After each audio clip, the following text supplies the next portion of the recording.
The following is a transcript of a conversation between Matías De Stefano, referred to as me, and his higher self, referred to as I am. 14th November 2020. Arrogance. Me. Every day I try to read the comments of all the people who write on YouTube, on social networks, and on the blog, to get an idea of whether what I am sharing is understood or not, if there are doubts, questions that I can solve later during the talks, etc. And when I do this, I can't help but think about how exposed I am. That is, my life, my shadows and lights, sharing much of me. Two unknowns arise that I have always asked myself when I questioned the way I should communicate. On the one hand, the fact of exposing my life as an example of everything I say, and on the other hand, to position myself in the center of attention. My big theme was always neutrality. I always maintained in my spiritual existence, before I was born, that the most important thing is neutrality, and during my life I have made the effort to be neutral, again and again, eliminating my essence of many things in order to be neutral, and yet I never succeeded. Life always led me to be more of a fictional character than an outsider who tells things from the outside. I am. Well, your concept of neutrality was a bit confused in dimension. Me. What do you mean? I am. Being neutral in the 9th dimension is not the same as being neutral in the 5th, much less being neutral in the 3rd. The forms are different. Imagine that neutrality is photosynthesis, the process of assimilating light into the plant kingdom to create sugary foods. The way in which this process will be carried out is not the same in fungi as in trees or phytoplankton, because the ecosystems are different, and the way of carrying out this process is diverse. Thus, in a world based on excessive polarity, such as the 3rd dimension, duality creates a central point where to discharge the tension of the two extremes. Thus, neutrality is not located in the observer, as it would be in the 5th dimension, but in the observed, the object or subject. Therefore, in this dimension, neutrality does not lie in leaving oneself to see everything, but focusing fully on oneself to reference oneself in everything. Self-reference is the neutrality of the 3rd dimension. Me. This gives meaning to everything my guide said about going to the center. When in the North Orkney Islands in Scotland, I was reminded of the importance of playing myself in the center. Neutrality lies in positioning oneself as a self-referent in the process of self-observation. I am. This can be confused with selfishness, for a person who begins to self-reference has no choice but to recognize that all the things he contemplates outside are projections of what he perceives inside. Thus, self-analysis is constant. He stops judging the external world or turning his will to helping others, to find the coherence of the internal world and strengthen others, reflecting on the outside. Me.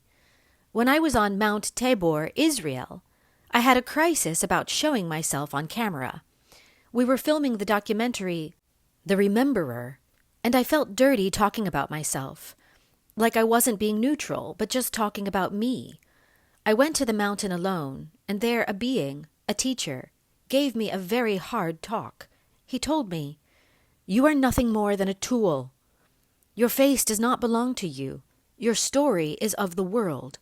Stop wanting to take pity on your individuality when your ego is of use to your spirit and the network for which you were born." I am. Hard but accurate words. Me. On the one hand, my human part felt disappointment, I think. It was as if they told me that I am not worth anything for myself, or that what I think I am is nothing more than a small piece in a larger gear.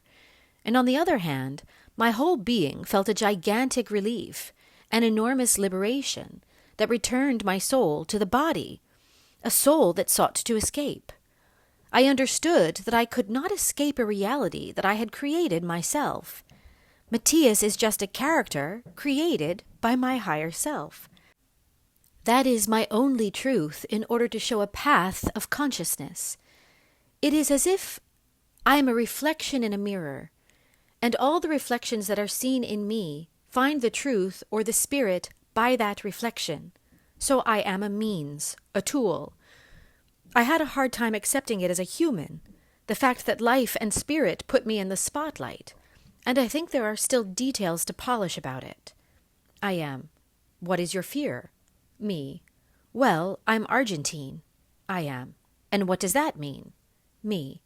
Everyone in the world, and even Argentines themselves, knows that one of the characteristics of our national culture is arrogance, petulant egocentrism. I am. And why do you think that's so? Me. It's the typical thing they call stereotypes. It's not that everyone is like that, but it's like the common vision. We have a reputation for believing ourselves to be the center of the world, for being know-it-alls. There are phrases like, an Argentine solves all the problems in the world by drinking a cup of coffee. I am. Or mate. Me. Yes, more viable, that. It is also said, God is everywhere, but attends in Buenos Aires. There is a sense of a strange national pride, being that everyone at once tends to be referenced in others, be it the United States or European countries, because we are all immigrants. I am. Well, you must remember the formation of the Argentine spirit, like many of the American countries. Due to being countries with short and formed histories of many nationalities, in the mid-1880s, a nationalization of the spirit of the people began to be generated to unite people with different origins. To create the spirit of a non-existent nation without a common history, it was necessary to strengthen confidence in a new concept. Schooling worked as a way to generate love for a country that didn't exist at all. Me. Sure. Spanish and Italian immigrants especially, Germans, Yugoslavs, Poles, French, Irish, and a few more mixed Greeks, Turks, Syrian Lebanese, all had to be united in some way. I am. And they were forcibly taught that they should be proud of the country. All the nascent countries in America since 1776 were forged in the idea of national pride. Me. I've seen it in Chile, in Mexico, Brazil, in the United States. It's very strong there. But despite this, Argentines have the reputation of arrogance. I am. Argentina was the first country in America with the highest nationalist schooling in the 19th century. Do you remember Sarmiento? Me. Ugh, yes. Domingo Faustino Sarmiento. For some a hero, for others the worst of history. President around 1880, father of education and school, he brought French women to teach all over the country, and his idea was that you had to educate all the people to be like Europe. He proposed bringing all immigrants to populate Argentina with Europeans, giving away land, houses, education, opportunities. This ensured the creation of a country of European culture in South America. At the same time, he said that the problem was the natives and mestizos, whom he ordered to kill, persecute, eradicate, so as not to contaminate their ideas. So Sarmiento is a somewhat dual character, who could be both revered for his educational work as well as repudiated for his racism and encouragement of genocide. I am. His ideas made Buenos Aires known as the Paris of South America. His work for the Europeanization of Argentina generated a resentment against the most native peoples of large population in all bordering countries, generating an idea of superiority over the originary. Thus, in schools, the idea of superiority and arrogance that bathed your culture was forged. Do you know what arrogance means? Me. No. That is, I know the feeling, to believe oneself superior to others. I am. Arrogance comes from the Latin ad rogare, which means to take belonging to something. It comes in turn from the Indo-European reg, which gives rise to the word regnus, that is, that which belongs, and to its owner and possessor, the regis, who registers his belonging, words that in Spanish give rise to king, queen, and kingdom. In English, king and queen could come from sin in Germanic languages, relating to clan, family, race, with kingdom being the domus, house, of the father of the clan. Me. So arrogance arises from the sense of belonging to something. I am. And above all, to defend that something with courage and vigor, which brings us to the key word, pride. Me. What does it mean? I am. In Spanish, the word comes from Franco-Germanic languages, gul, which means petulant and lush. That is, someone with strong convictions of himself to the point of discrediting others, and who is vigorous, vital, energetic for it. In English, pride, proud, comes from the Latin prodis, which gives rise to prodigy, meaning useful and with remarkable qualities. Me. So to be proud of something, from the Spanish etymology it would be negative, and from the English etymology it would be positive. I am. Well, both have their pros and cons, but let's summarize it this way. To be proud of something is to recognize that you have remarkable qualities that you are not afraid to show and share with others.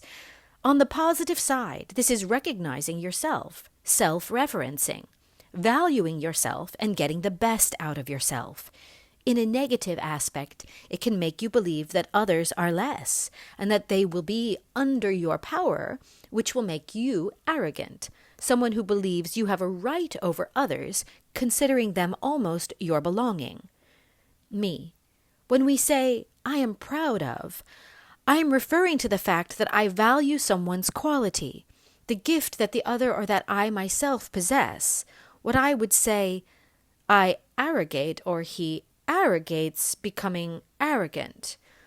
Now, if I put that which I arrogate in a position of superiority, that is where the negative connotation is awakened. I am.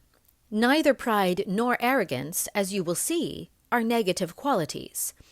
But they talk about the ability to recognize what you are capable of as an individual, to position yourself where you belong without fear and say, yes, this is me and this is what I can give of myself.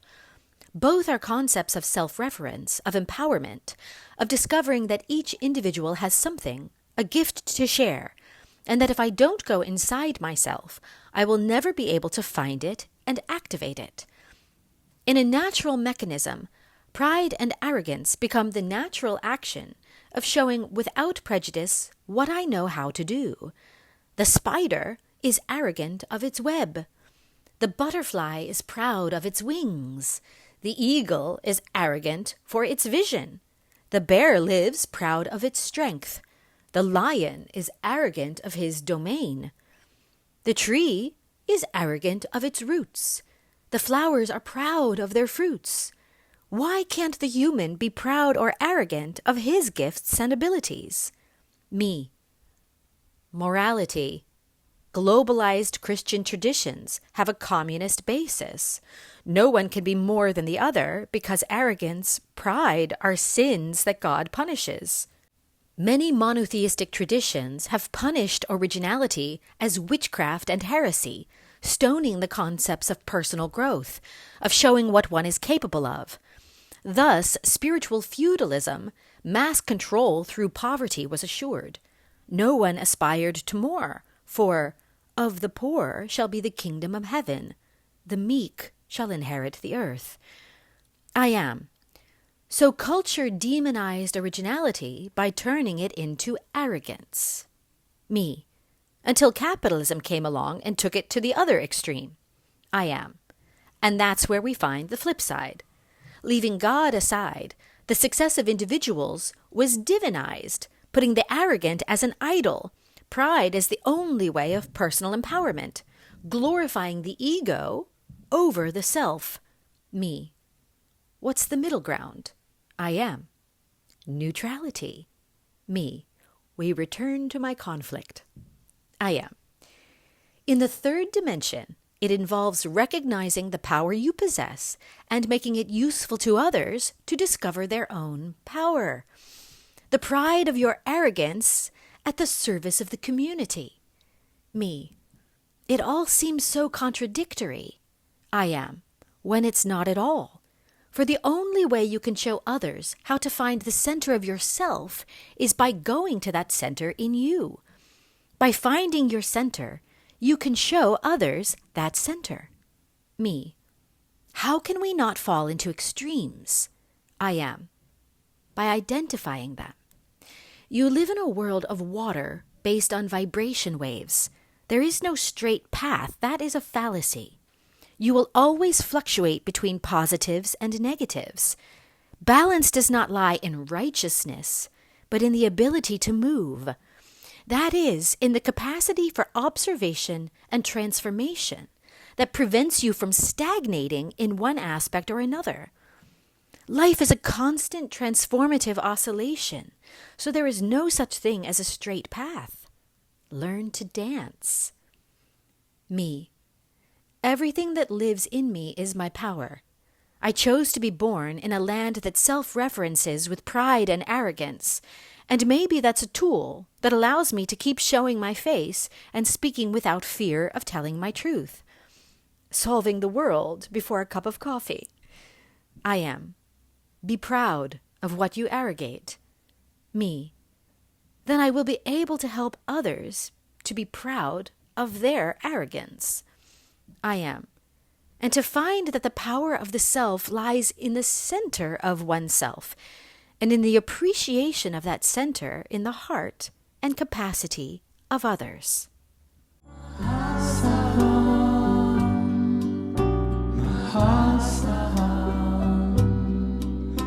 My